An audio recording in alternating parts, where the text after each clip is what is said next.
Welcome to another episode of Behind the Dreamers. I'm Jennifer Loading, and we are talking to the achievers, the creators, the magic makers, and the dreamers. These are our friends. These are your friends, and they are living the extraordinary.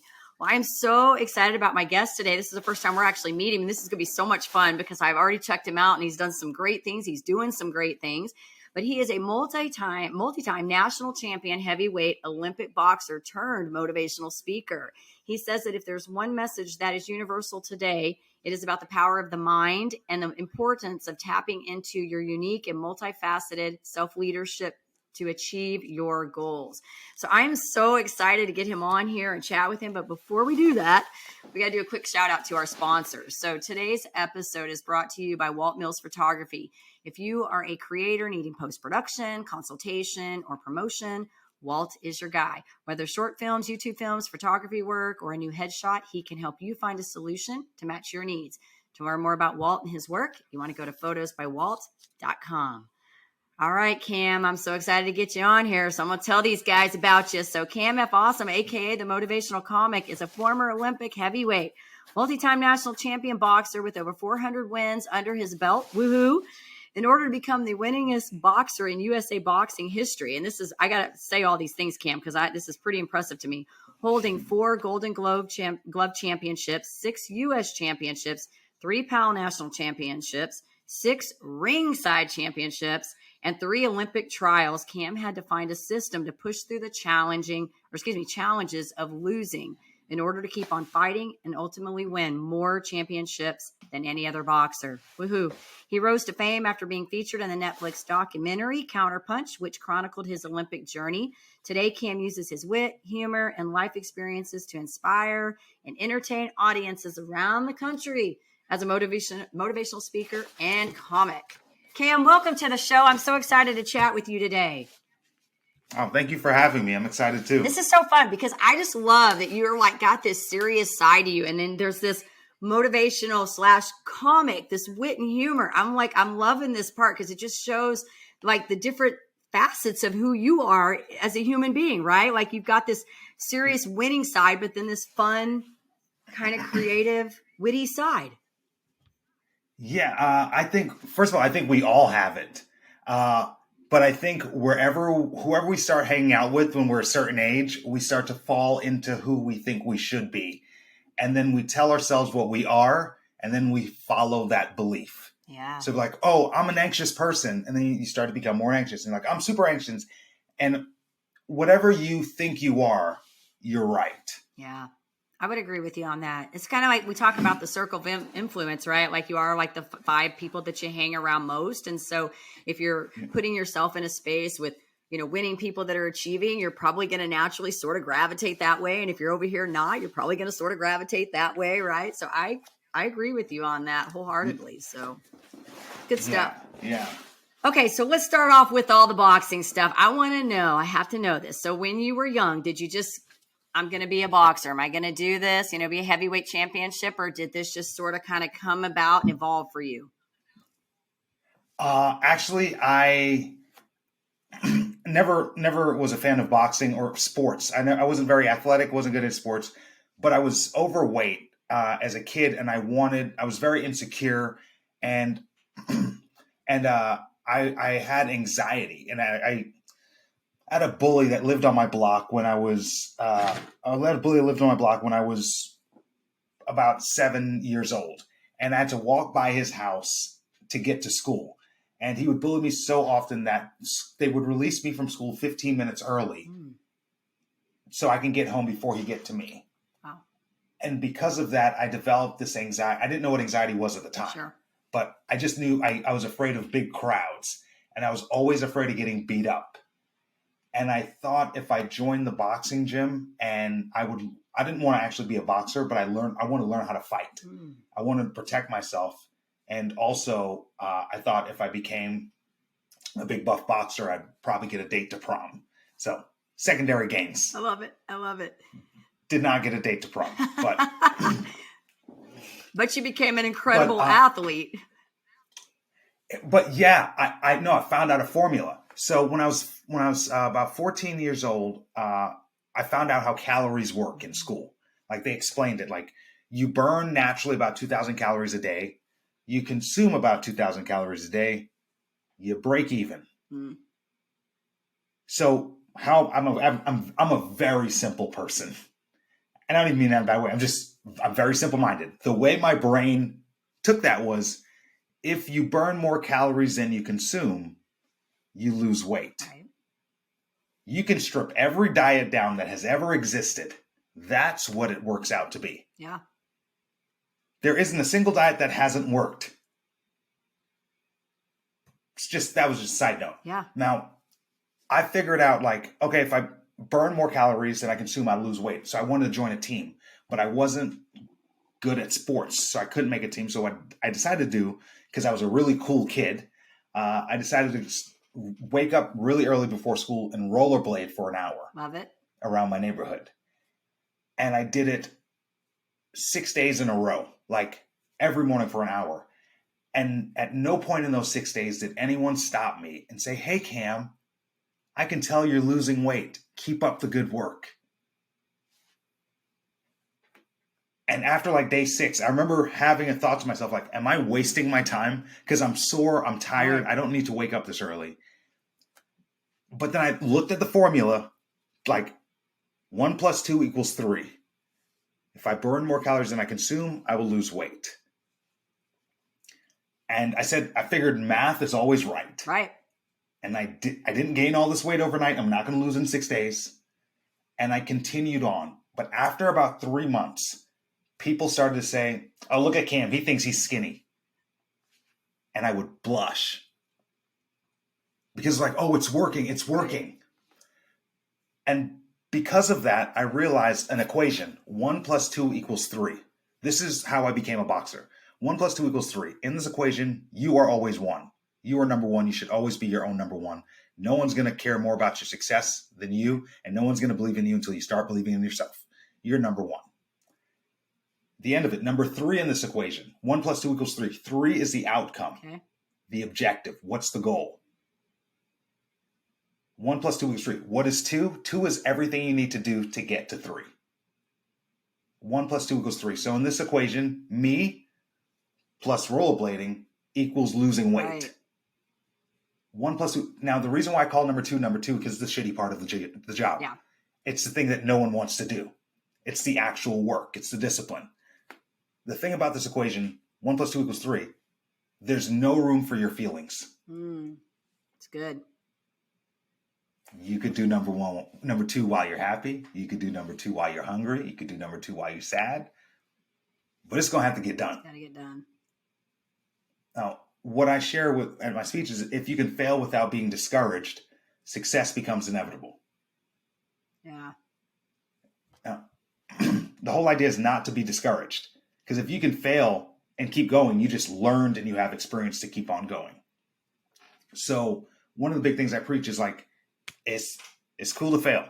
Right. Like, because every time you fail, you learn something and you continue to go. I feel like I'm rambling. What were we talking about? No, you're good. We were talking. No, this is good. We were talking about how you got into boxing. No, this is really good. But let's get onto this formula for a minute, because I think this is really good. Because you're touching upon the whole idea of discipline, right? Which a lot of times people are like, I don't want to do this because I don't feel like doing it. Sometimes you just got to do the discipline, right? Because eventually what happens is, I think you get into this place where it's like exercising, where it sort of evolves into becoming your routine without you thinking about the routine, right? Like it sort of becomes your unconscious competent thing because you learn to do it. But you've got to create the discipline in order to get to that level, because it's not just going to happen. So you touched upon something really, really good there. I like that you put it in simple terms with this formula, because like you, sometimes, I think we overcomplicate things. And I think when we have these little simple things, right, bring it simple, people can go, okay, 1 + 2 = 3. I'm the 1, the 2's the discipline and the work, and the 3 is what we're trying to achieve at the end. Love it. Yeah. But it requires personal accountability and extreme honesty. Yeah. 1 + 2 = 3. Right. Because in this equation, so I decided after I lost enough weight, I decided to go to the boxing gym. Now, I was always going to go to the boxing gym, but I wanted to lose weight before I went because I felt like I would got made fun of if I went there that big. It's kind of like brushing your teeth really well before going to the dentist. Right. And 1 + 2 equals 3. So now it's like 1 is me, 2 is working out in the boxing gym. And I didn't want to spar or get hit or hit anyone, but working out, losing weight. 1 + 2 equals 3. The more I go to the boxing gym, the more I lose weight. I lived in the boxing gym. It was open from 8 to 4. I was there the entire time. I was always trying to help the coach. I was always trying to do something. And I got to the point where I got in better shape than all the other boxers. And I lost all the weight. But it was the only place that I had competence. I wasn't popular in school. I didn't have many friends, but I found something I got accepted in the boxing gym, so I was always there. And then one day the coach said, "Hey, Cam, do you want to get in the ring? You're in better shape than most of these guys." And I was like, "Oh, my parents won't let me." And then everyone laughed, and I was like, "Oh, I'm joking." Yeah. And then I got in the ring to spar for the first time, and I was terrified. I never competed in an organized sport before. This is the first competition I'm ever having, even though it's in the gym and it's not really a big deal. But I built this up, and I was so afraid to get hit that was my only objective. So the equation immediately became me plus not getting hit equals surviving. That was the goal. I love it. And I didn't get hit at all. Granted, I didn't hit him, but I didn't get hit at all. Yeah. And it was such a good workout. Sparring was because you move around so much. Right. It was way better of a workout than rollerblading or hitting the bag. And I was like, oh, well, if I don't get hit, it's not going to hurt. So the equation changed to me plus sparring equals losing weight really fast. Yeah. I got addicted to sparring. I sparred everyone in the gym. As a bigger guy, I wouldn't normally spar like a guy who's 120 pounds. But I did. Because I would spar with them and say, hey, I'm not going to hit you. I'm bigger than you. Right. You just throw punches at me and I'm going to do defense. I did that for like 4 hours a day. Everyone wanted to spar with me because there's no consequences. I wasn't going to hit you back, and I don't even hit hard. And then I realized boxing wasn't that hard because of the equation. I realized most boxers, the only reason why I was doing well is I was in better shape than everyone else. Most boxers won't wake up 2 hours before school and go running. They won't wake up 2 hours before work and go work out. I'm willing to do that. That's the number 2. Love it. And as soon as I figured that clicked my first month boxing, and immediately I said I was going to be the number 1 boxer in the world. I love it.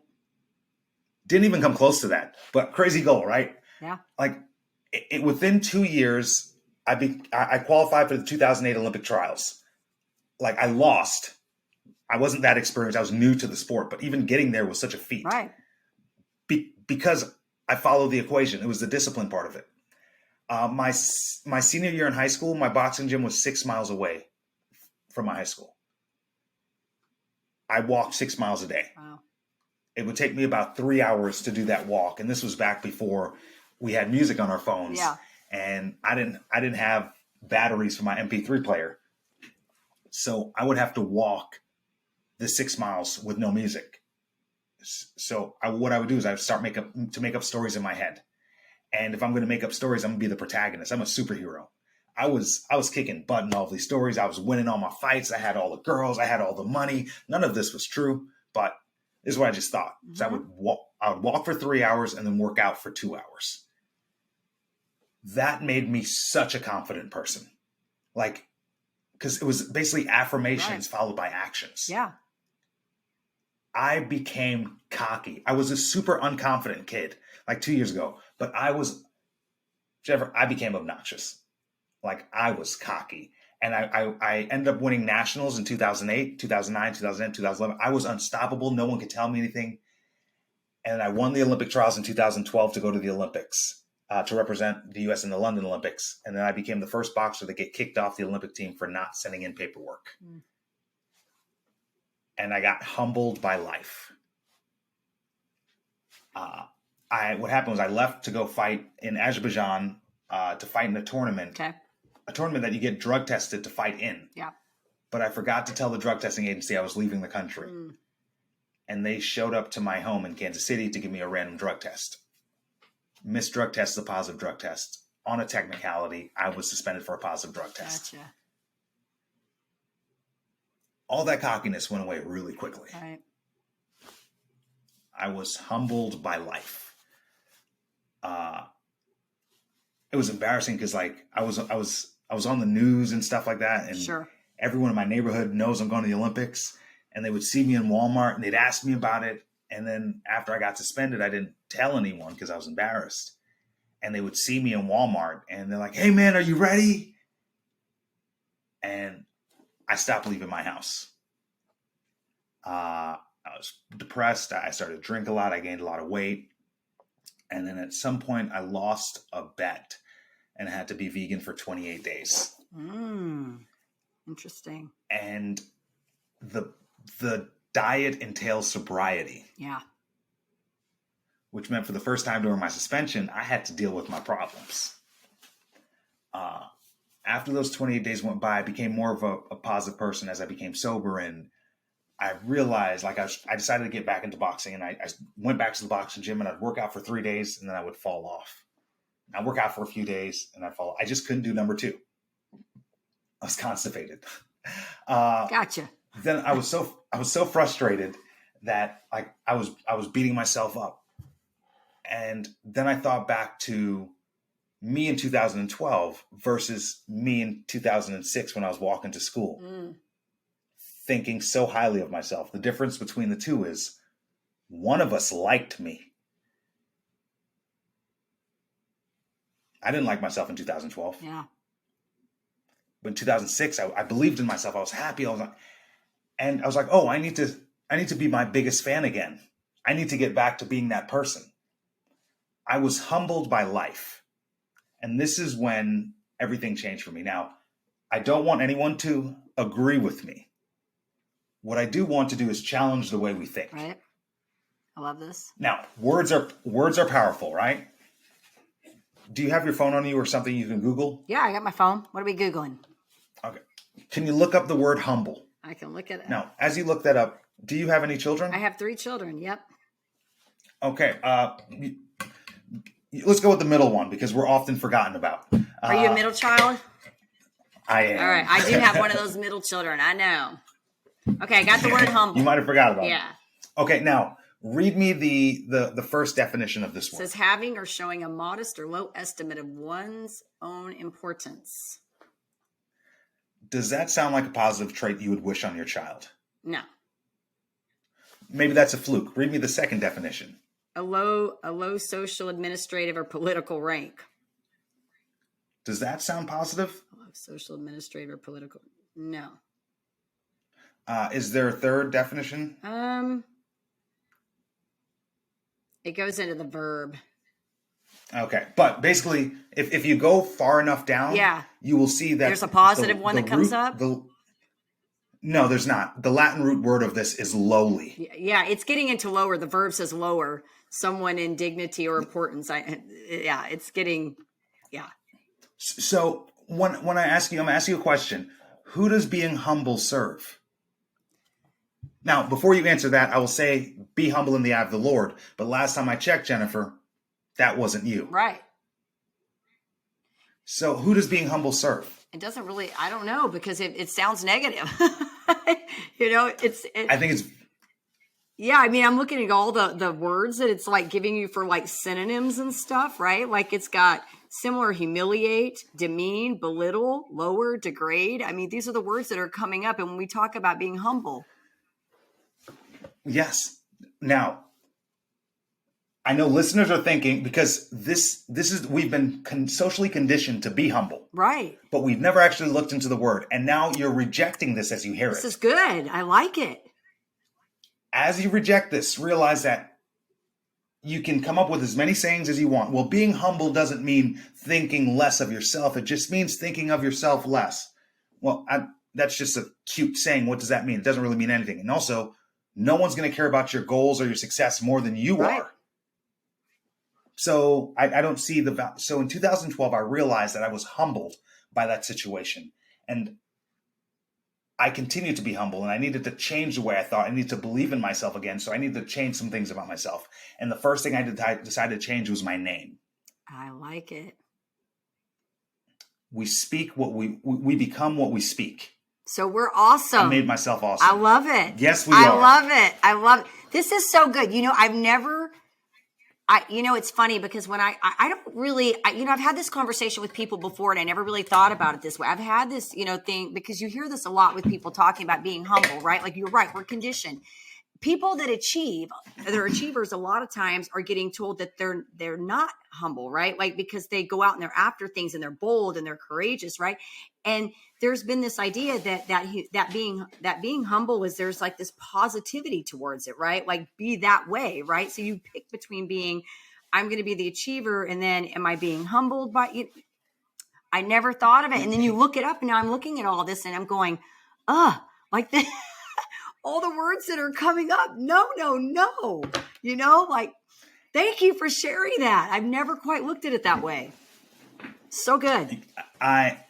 It's when you look at it, when someone finds out I changed my last name to Awesome, the first thing like, oh, you must think highly of yourself. Mm-hmm. Yeah, I do. Well, it's free. Exactly. And you should. Amen. Yeah. You should. Yeah. I think very highly of myself. Why? Because I do number 2. Yeah. Okay. So I am up, like when I think I'm awesome, you must think I'm up here. That means you think you're down here because you're humble. Now, what you want me to do is you want me to humble myself to come to the Latin root word lowly. Yeah. To come down to you so you can feel more comfortable. Think about the people that, Jennifer, something good happens in your life. Yeah. And you don't let them know. Right. Because you don't want them to feel bad. You're giving me chills. Yes, exactly. What I want them to do is lift themselves up and meet me up here. Right.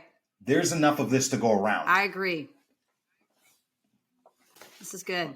Best part of the show right here, like you just did it. Bam, mic drop. How much? Mic drop. All right, see you guys later. No kidding. No, you're so right because I've talked about this so many times on my show, how the higher that you move up in your, whatever it is, in your achievement, your personal development, all the things that you do, right? Like your circle gets smaller, right? It's not that you necessarily weed people out. They start weeding themselves out, right? Because what happens is you get into that situation where now you're here and they're here and you have a choice. Either they have to come up or you end up having to come down. And a lot of times what happens is these people want you to come down to their level, right? And so then you find what ends up happening. Then you have cognitive dissonance, right? Because now you're trying to justify why you're here and you're feeling bad because you're up here doing the things that you're doing to achieve and thinking highly of yourself, right? So what do? You're like, okay, so now I'm going to be feeling bad about doing this. So maybe I won't reach for the goal that I'm trying to go for or reach out to that person or do that thing, because why would I want to do that? I don't want these people to feel bad. I love it, Cam. This is so good.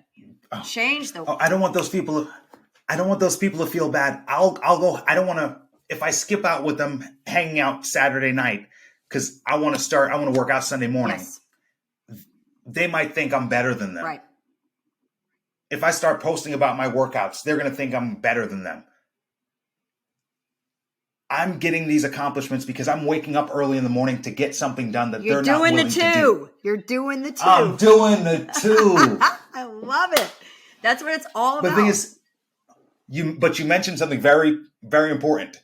The more successful you become, the smaller your circle gets.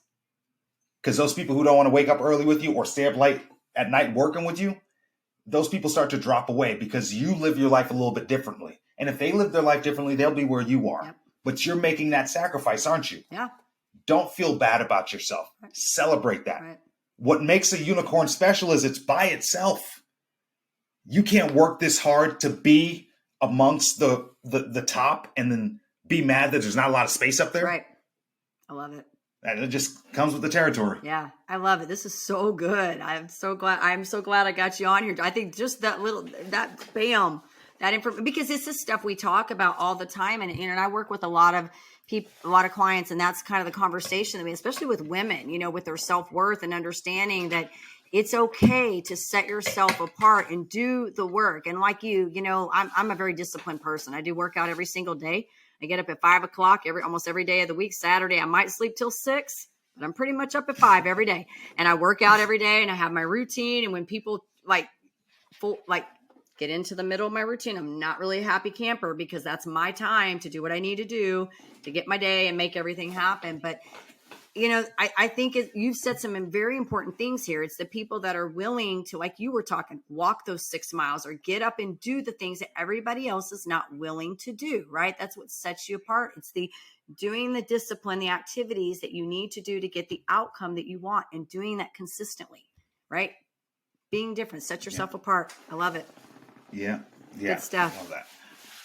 So now you're motivating and speaking and doing all these great things, and this is your message, right? Yeah. So what's actually, to take this back in the very beginning, the reason why I decided I wanted to do the Olympics, because that was my goal, was I thought if I went to the Olympics, even if I didn't get a medal, I could get on TV. And if I get on TV, I can get a TV show and an agent. And because I always wanted to be, do you remember the show All That growing up? Yes. Yeah. I wanted to be on that show. Gotcha. Okay. Awesome. I wanted to be a performer, but I didn't know how. And I thought if I figured out the formula 1 + 2 = 3. I was like, oh, I'll go to the Olympics. I'll do a crazy interview. I'll see an agent will see me. He's like, that kid's got something special, because I do. And then I'd have a TV show. That was the plan. It didn't work out like that. But after I got suspended in 2012, I realized I did all of this to go to be a performer. I wanted to be on stage. I did all this boxing things for this goal, and I didn't get it. And I never even got on stage. So in 2012, I started doing open mic comedy nights. And I started doing comedy full time. So as I traveled around, I actually returned to boxing in 2013, reclaimed my spot as national champion and captain of the USA national boxing team. And as I would travel around the country for fighting, I would also do comedy shows, because now the goal wasn't just boxing. I wanted to be a performer, and I was going to treat that as the number one thing in my life. I started to MC vegan festivals, because I'm still vegan to this day. And I realized there's an audience for that. So I could get on stage for 8 hours every weekend. Malcolm Gladwell said 10,000 hours. 10,000 hours, yeah. Being on stage for 8 hours at a veg fest, I'm going to get close to that 10,000 hours. That's right. Every open mic night, I'm on any stage you can see. I'm speaking at Boys and Girls Clubs. I'm speaking for free. I'm speaking at churches. I'll speak anywhere you want me to speak, because I wanted to get stage time. All while I'm still the number one boxer in the country. I would sneak out from training camp after workouts to go perform and get a couple stage time to try out new jokes. In 2016, we fought in Reno, Nevada at a hotel casino. And I performed at the Laugh Factory. I did 6 shows at the Laugh Factory while I was fighting in the Olympic trials. Because the actual goal here is to be a performer. I don't care about medals. I don't care about money. I just wanted to be on stages. Now, what I started to do was I would speak at high schools and middle schools about bullying, why I originally got involved in boxing. And I would, to be honest, I didn't want to do open mic nights. I got lazy. So what I would do is I would save 5 minutes at the end of my speech to practice jokes. And that was basically my open mic. And the students liked that part better than the speech. And I realized there's a market, although it doesn't exist yet, but motivational humor. Yeah. Because if the kids are laughing, they're listening. Right. If they're listening, they're learning. No one can get them to listen. No one can get them to learn. So I started to create an act. So I would do comedy clubs at night to work on presentations. And as I would travel around the country fighting, I would also speak at schools. I would speak about positivity, acceptance, resilience, appropriate social media use, the long-term effects of a digital footprint, things that kids and adults don't think about. And in 2016, I won the Olympic trials to represent the U.S. in the Rio Olympics. And that was documented in the Netflix documentary Counterpunch. Mm-hmm. But then I lost in international competition and didn't get to go to Rio. Gotcha. July 4th, I lost. I made a tweet that day. And I said, I lost my fight. My Olympic run is over. Time to reinvent myself and see what's next for me. It may not be boxing. That was me putting it out to the world that I was going to go hardcore with performing. A year later, I bought a van and I lived in my van as I travel around the country speaking at about 200 schools a year. Wow. I decided to live in a van because if I did, I don't have to pay for hotels, flights, or car rentals. And I spoke at about 200 schools a year for about 3 years. Wow. When the pandemic happened, that stopped. But while I was doing that, I was still training for the Olympics. But now that I had started a business, Team USA wouldn't allow me to fight for them.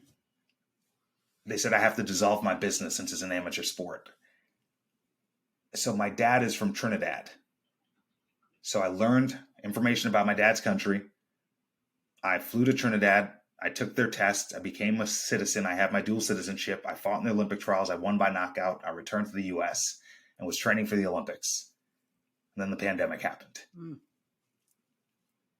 So this goal that I've been chasing since I was 16, so 16 years of my life, I've been going after the same goal, for I guess more than half my life. And I fell short. But if you would look at that as my goal was the Olympics, I didn't go to the Olympics. I failed my goal. But if you look at what things actually are, and you can take your emotions away from it. I've been to over 30 countries as captain of the USA national boxing team. I have friends all over this world. I've been to tons of states. I've been on planes I can't count how many times. I was able to build a career for myself for after this. Yeah. It's not a failure. Right. But look at the way we look at goals, though, because a lot of us are so afraid of failure, we set small goals. My goal, I never made a team. I was like, I'm going to the Olympics. It's an unrational reason, and it's not a reasonable goal, some would think. But a lot of us, what if I would have set my goal for state championships? Because a lot of us, we want momentum more than we are willing to experience failure. That's good. Yeah. So if I would set my goal for state championship and I fell short, Would have been lower. I wouldn't have had anything. Yeah. So what I like to think of goals as a lighthouse. You're in the ocean. From a distance, you see that lighthouse. That's the direction you're going in. That's the only thing you need to be concerned with. The closer you get to the lighthouse, the more details you're going to see on that lighthouse. The more details you see, the more you're going to realize that lighthouse doesn't exactly look the way you thought it was going to look. I love it, Cam. That lighthouse for me was the Olympics. As I got closer to it, there's things I didn't foresee. I didn't realize how many days I'd be training. I didn't realize I'd miss holidays with my family. I'd miss weddings and funerals. Like, I didn't sign up. I didn't know I signed up for all that, but these are details I'm starting to see as I'm getting closer. Now, I never got to the lighthouse. The goal is a lighthouse. I never got to the Olympics. But the ride there, I've won more boxing matches than anyone else in the history of the sport. That in itself should be an accomplishment. Absolutely. Woo. Absolutely. But I could not celebrate that, and I could just be bummed out that I didn't go to the Olympics. Right. There's so many things that you can complain about. Yeah. I think it's good, Cam. It's good. I love it. Well, in your journey, and I think that's the thing, as I know, personally as an entrepreneur, we talk about that and adopt that we all, there are really no failures. Everything is a lesson. And just in your journey, listening to you talk about your journey that, you wanted to be a performer, I think it's so interesting because really everything that you did was really on some level of performance, right? But, and it's a nonlinear process, right? Like you didn't anticipate doing boxing. You got there because you were bullied and you wanted to lose weight and you wanted to get better at fighting and it sort of evolved into all of this to where you are today, which is doing your speaking and bringing all this together. So I feel like there are really no accidents. I think all these things are the layers that build our character and get us to the next stage of our, I guess what I like to say, our purpose and our calling and what we really should be doing. And the beauty of this, Cam, is I think is when we get to figure out what that is, like what we're supposed to be doing. Because I think so many times people do what you say, they fall short of their dreams. They do these small goals. And when they don't reach them, it's a failure and they're done. So they never really find their full calling or their purpose because they never have the opportunity to step into the dream world and go after things, right? I love your story. I'm so glad you shared it. And I'm glad you touched on all these things because I would say, what advice do we need to give? I think you dropped all the nuggets already. Like they're all there. We need to set the big goals. We need to do the discipline. Even when we don't feel like it, show up and do the work and be different. Be okay with being different. We don't want to be humble. We want to speak into action what we want, right? Which is the KMF awesome. Yes. I love the Yes. awesome. Hey, I have to tell you a story about the awesome, really funny, because this doesn't happen to me so much as often. When I first started doing my show, like I would get hung up on a word. Like I would say, and it'd be like the word awesome. I love the word awesome. I love saying that word because I think it's just a fun, bold word. Oh, that's awesome. Right. You are awesome, right? Okay. So I would say this like in the show, like 100 times. And then my camera guy would make fun of me because it'd either be that or like 100%. I would just have this word and everything. I would just keep repeating it. So, but awesome is a word that I really, really like. And I use it a lot, even when I type in my stuff with lots of exclamation points. So I'm glad you're using it. You wouldn't imagine how many times I get tagged on Facebook. Do you? I bet, because you're awesome. They're like, awesome. And it comes to you and you're like, wait, was that mine? It looks good. It's got awesome. And I guess they were talking to me today. Yes. It's the energy you put out. And changing my last name, and I'll end by this, but every interaction I've had with someone has been memorable because they see my name, whether it's they check my ID at the airport, like, haha, that's awesome. And like, we share this interaction and it's just good energy. Yeah. And when I walk away from that interaction, I walk into my next interaction with that same energy. Love it. And then people expect, because if you become that, before I leave my car, I usually have a few songs I'll listen to, pump myself up before I even walk into a happy hour. And when I walk in, I open the door, I'm all smiles. I'm bringing genuine, real energy. And when people see that, I don't care what they're doing. They stop and they turn on their energy. I like it. Yeah. Every time I go into a room. And then I train them. When they see me, they know, oh, they got to bring their energy. And sometimes I don't want to bring that energy. Right. Like sometimes I'll be down and I go into a room and someone smiles at me. I'm like, oh, put it on. It snaps me out of my mood. Yep. But it's not even put it on. It takes me out. Yeah. Because sometimes you're trapped in your head and you're thinking about all the things that's not going right. And then someone just smiles at you and gives you a hug. You're like, oh, actually, yeah. Right. I don't even remember why I was worried that I didn't have milk left or whatever your mind is trapped, whatever feedback loop you're in. Right.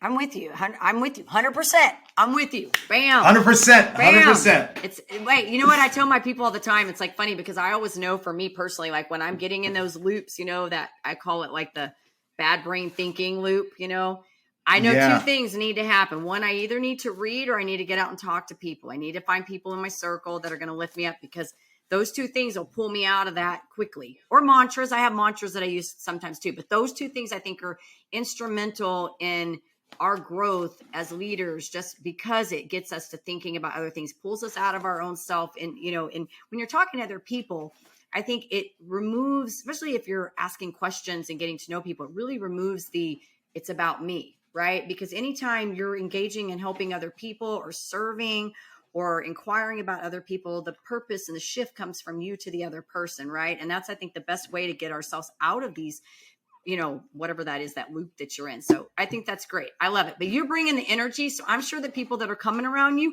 are getting that energy too, because I'm totally feeling it on here and I love it. I think it's awesome. I love what you're doing. Awesome. I get it from them. That's good.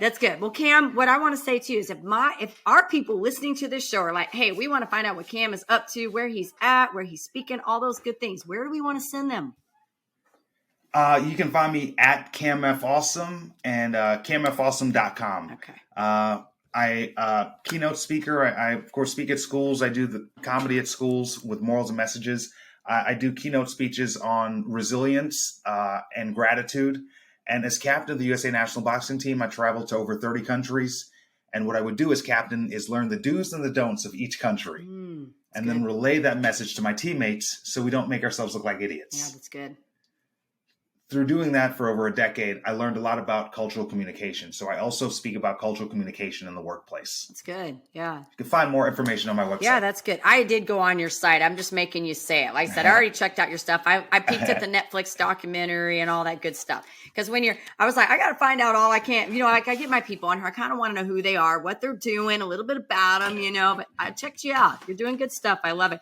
And I really think the big thing here is, this willingness to do the work and be okay with that, right? Like being willing to do what it takes to get the job done, whatever that goal is you're trying to achieve. And I think also it's important to say that you're going to stand out from the other people. And there is the possibility that people are not going to support that what you're doing. They're not going to be behind you all the time when you're doing it. You're going to have to be willing to take that on, like you mentioned, and be okay being in that smaller circle, to get where you want to get. So, and when you do the number 2, celebrate it. You don't have to be humble. And you said that woman, especially. So my girlfriend, I didn't read it, but my girlfriend reads chapters of books to me that she feels are relevant to me. And she was telling me that the Tamed or Untamed by Glennon Doyle. Okay. She explains a part of the book where she walks into they're having a slumber party at her house, her kids. She walks into the boys' room, says, "Are you guys hungry?" They're like, "Yeah." They all raise their hands. And she goes to the girls' room. She's like, "Hey, you guys hungry?" And they all look at each other. Right. And the one girl speaks on behalf of all of them and says, "No, I think we're okay." And it shows that from an early age, women are conditioned to not be a burden, to not inconvenience other people. Right. That's good. And those habits and traits translate into the business world too. When you think you may not deserve the raise, even though you do, and no one's gonna speak up for you until you do, because no one's gonna want your success more than you are. So we do have to work on some of that deconditioning and reconditioning to actually believe in ourselves. And it's not going to look like what's comfortable. It's not going to look like what you're doing right now. Right. So I just wanted to point that out. Yeah, that's good. No, thank you. Thank you. It doesn't happen overnight, by the way. Yeah, no, thank you for sharing that. And you're right. It is. There's a lot of condition we have to unprogram, like deprogram, whatever you want to say, pull it out, extract it, right? To be able to move into that space. Cam, this has been so awesome. I know I could keep you on here forever, but I know you're a busy person like I am. I'm so glad I got you on here. I'm so glad we got to chat. Yes, I love your energy, love what you're doing, and keep inspiring and doing all the things that make you happy, because in the process of that, we're blessing other people. I think it fills our cup too. So keep doing what you're doing. Awesome. We'll make sure too, when this much. This goes out, we'll get your website on there so they know how to find you and connect with you if they want to learn more about what you're doing. Reach out to me even if you have nothing to offer. I just want to talk to you. Yeah, absolutely. Absolutely. Yeah. This is great.